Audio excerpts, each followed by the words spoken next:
నాకైతే జిమ్ చూడగానే ఒక న్యూ ఎనర్జీ వచ్చేస్తుంది. మీకు తెలియని కాదు. కూల్ కదా! ఇంత పెద్ద యూనివర్సిటీ ఇందులో జిమ్ ఉంటుందా లేదా అనుకున్నాను.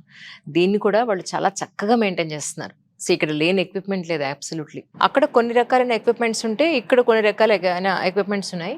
అండ్ కిక్ బాక్సింగ్ అదంతా కూడా వేరే ప్లేస్‌లో ఉంది. అది కూడా చూపిస్తాను మీకు. So, such a great place అండి. చాలా స్పేషియస్‌గా ఉంది. అండ్ కిక్ బాక్సింగ్ ప్లేస్ అన్నాను కదా! అంటే మజిల్ బిల్డింగ్‌కి, స్ట్రెంత్ బిల్డింగ్‌కి కూడా ఇది చాలా బాగా ఉపయోగపడుతుంది. Such a huge place. ఇది షూటింగ్ ప్రాక్టీస్ చేసే ప్లేస్. అయితే వీళ్ళు స్టేట్ లెవెల్‌లో, నేషనల్ లెవెల్‌లో కూడా షూటింగ్‌లో చాలా మంచి మెడల్స్ తెచ్చుకున్న స్టూడెంట్స్ ఉన్నారు ఇక్కడ స్పోర్ట్స్ మెన్స్. ఈ గేమ్ మీరు ఎప్పుడైనా ఆడారా? చాలా సార్లు మన హైదరాబాద్‌లో అయితే షాపింగ్ మాల్స్‌లో నేను చాలా సార్లు చూస్తా. ఈ గేమ్ ఎలా ఆడతారో తెలీదు అని అనుకున్నాను. ఇప్పుడు మా మేఘన్ చెప్పింది యాక్చువల్లీ ఫుట్‌బాల్ ఆడతారండి దీనితోటి ఇలా అని చెప్పాను. So that's nice actually.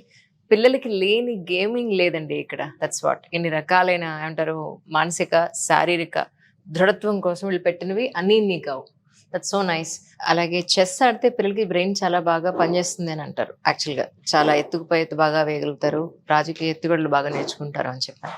So real లైఫ్‌లో చెస్ ఎంతవరకు పనిచేస్తుందో నాకు తెలీదు గానీ, బట్ చాలా మంది అనడం మాత్రం చెస్ ఆడితే సూపర్‌గా వర్క్ చేస్తుంది బ్రెయిన్ అని. అలాగే క్యారమ్స్ ఉన్నాయి. స్క్వాష్ కోర్ట్ కూడా ఇక్కడే ఉంది.